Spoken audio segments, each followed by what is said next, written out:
Assalamualaikum warahmatullahi wabarakatuh. Kami dari kelompok 1 akan menjelaskan tentang Konferensi Asia Afrika. Konferensi Asia Afrika adalah konferensi perdamaian dunia yang dilaksanakan pada 18-25 April 1955 yang bertempat di Gedung Merdeka Bandung yang diketuai oleh PM Ali Sastroamidjojo dan dibuka oleh Presiden Soekarno. Dalam konferensi tersebut diundang 30 negara yang berada di kawasan Asia Afrika, namun yang hanya dihadiri 29 negara saja karena Afrika Tengah itu tidak bisa datang akibat kondisi negaranya yang belum stabil. Diawali dari konferensi Kolombo pada 28 April 1954, Indonesia itu melontarkan gagasan mengenai pertemuan negara-negara Asia Afrika. Peserta konferensi itu awalnya ragu, namun pada akhirnya menyetujui ide tersebut. Latar belakang diadakannya konferensi ini adalah kesamaan nasib negara-negara di Asia Afrika pasca Perang Dunia yang Kedua. Selain itu, perjuangan bangsa-bangsa terjajah untuk memperoleh kemerdekaannya setelah Perang Dunia Kedua semakin meningkat.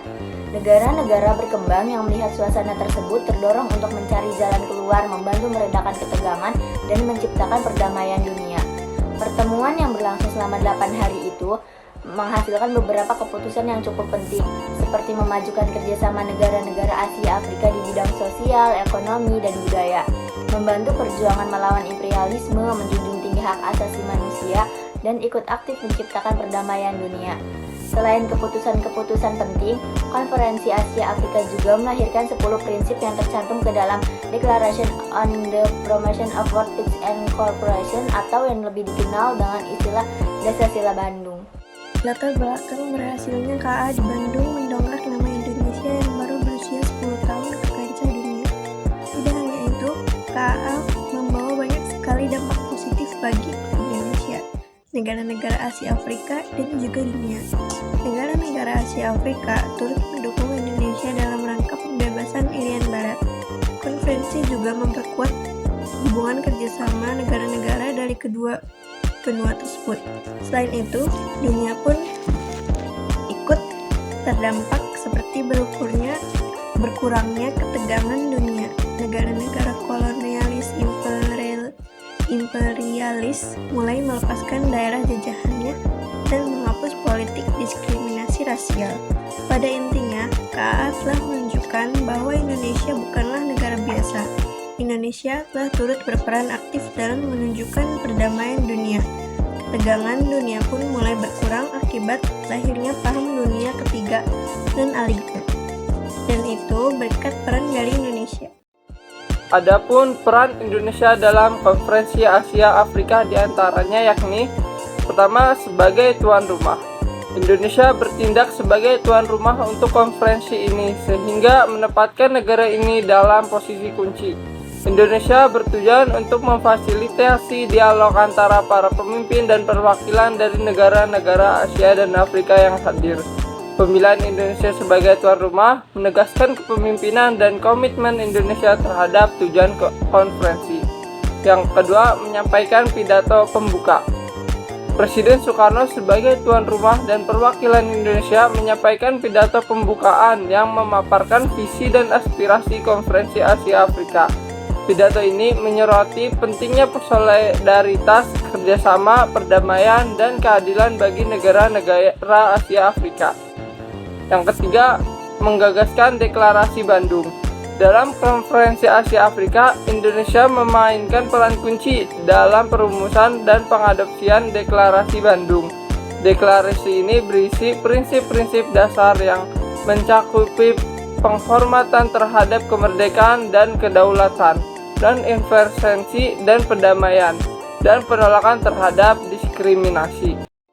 4. Inisiasi dan kepemimpinan Indonesia. Presiden Soekarno merupakan salah satu pemprakarsa utama dan pemimpin yang sangat berperan dalam menginisiasi konferensi ini. Presiden Soekarno melalui atau menginisiasi gagasan untuk membentuk suatu forum. Forum tersebut terdiri dari negara Asia dan Afrika, bisa berkumpul untuk membahas masalah bersama, mempromosikan kemerdekaan, dan membangun solidaritas. 5. Pengorganisasian konferensi. Perlu diketahui bahwa Indonesia memainkan peran penting dalam persiapan dan pengorganisasian konferensi Asia Afrika di Bandung.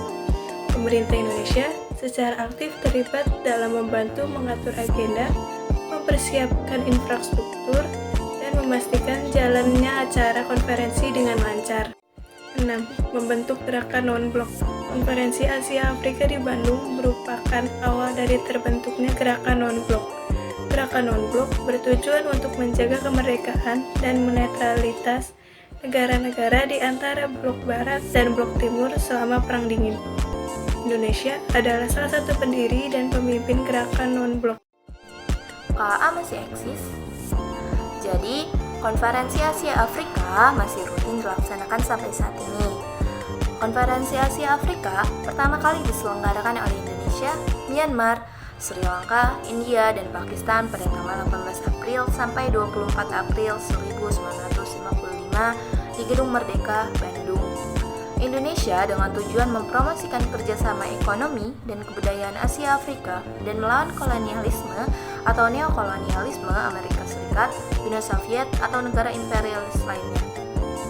Dan sampai saat ini, konferensi tingkat tinggi Asia Afrika terakhir kali digelar pada tanggal 19 sampai 24 April 2015 di Jakarta dan Bandung.